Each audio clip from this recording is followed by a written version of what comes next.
Bom, primeiro esse número confirma uma reportagem que veio ontem na página de economia do Estadão, que fala exatamente sobre as surpresas positivas que a gente tem tido com as divulgações do PIB, né? Eles sempre, via de regra, quase sempre, têm vindo mais altos do que o esperado. Isso vale para esse governo, vale para o anterior, o que pode ser um sinal de que reformas que foram aprovadas por governos anteriores, governos, tá? Não tô falando do último. Como é difícil fazer jornalismo hoje, Ué. né?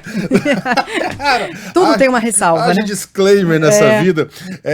Começam a fazer efeito e, enfim, tornar a economia mais sólida. Ô, Ju, e aí? O que a gente tira desses números aí que o Sandro trouxe pra gente? Bom dia pra você. Pois é, na sexta-feira a gente já traz uma notícia positiva da economia, né, Megali? Nosso combinado é sexta-feira, a gente sempre se virar para trazer boa notícia. Mas, de fato, como você falou bem, os números do PIB têm surpreendido para melhor em todos os trimestres que a gente vem trazendo aqui ao longo do ano de 2023.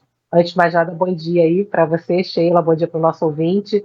A gente, então, tem aí o IBGE mostrando que a economia brasileira cresceu 0,1% no terceiro trimestre em relação ao segundo trimestre. 0,1, claro, é zero, a economia está parada, está andando de lado, mas é um resultado que vem melhor do que a média das previsões, que apontavam uma queda do PIB brasileiro no terceiro trimestre. A média das projeções no mercado financeiro apontava uma queda em torno de 0,2%, tinha previsões que apontavam até uma queda de 0,6%, tem várias grandes instituições aí que apontavam 0,4%, 0,3%. Então, uma alta de 0,1% não é que é uma maravilha, mas vem um pouco melhor que o previsto.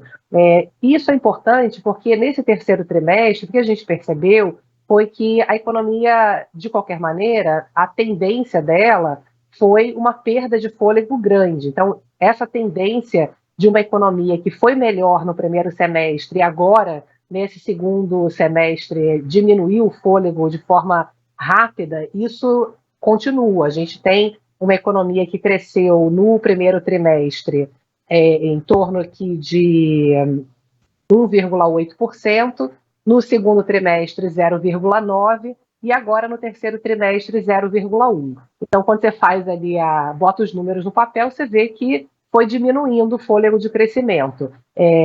E o que chama atenção é que nesse terceiro trimestre os dados estavam vindo piores, principalmente da parte de serviços, que é o que mais pesa no PIB, a parte de hotéis, restaurantes, salão de beleza, serviços prestados às empresas também, de limpeza, segurança, contabilidade, e a previsão era que essa parte de serviços tivesse ficado meio que ali no 0 a 0, na média.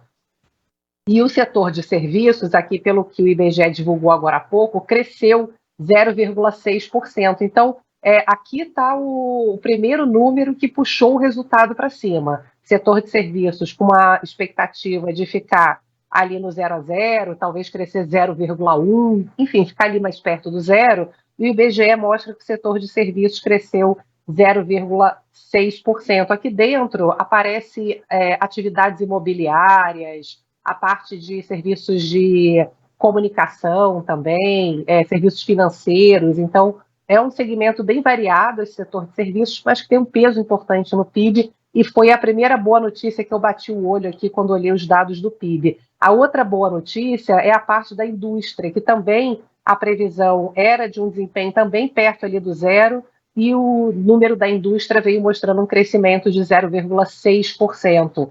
A parte do consumo das famílias também veio mais forte. O consumo das famílias cresceu mais de 1%, 1,1%, num trimestre onde a gente viu que o consumo das famílias foi muito afetado pelo alto endividamento, pelos juros muito caros ainda.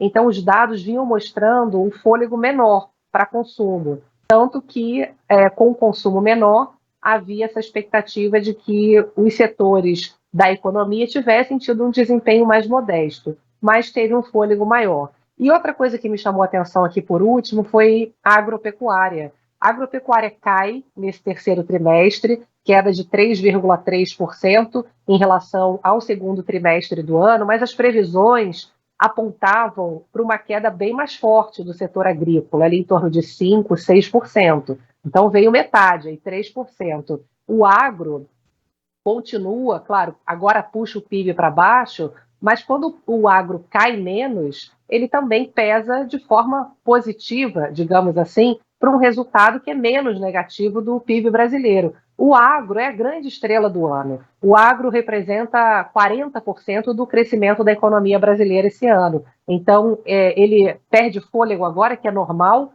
porque o auge da safra agrícola é começo do ano, mas ele vem ainda segurando um volume de produção agrícola bem acima da normalidade. A gente está num volume hoje de produção agrícola muito alto, recorde.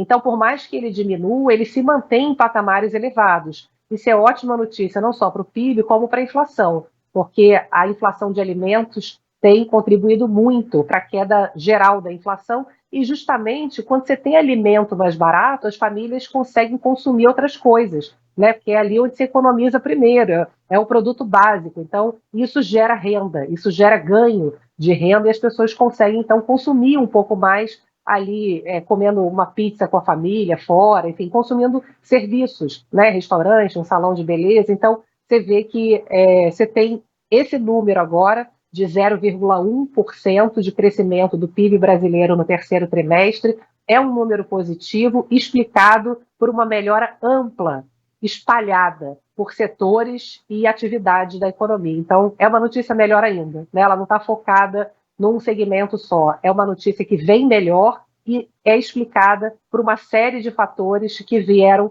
melhores do que se esperava. Boa. Muito bem, olha aí. Juliana Rosa volta com... Lembrando, ligou o rádio agora? A economia do Brasil cresceu 0,1% no último trimestre, na comparação com o trimestre anterior, mas foi um resultado até que positivo, quer dizer, literalmente positivo, porque a expectativa era de uma leve queda ali na casa de -2, -1. Então, beleza, polegar para cima.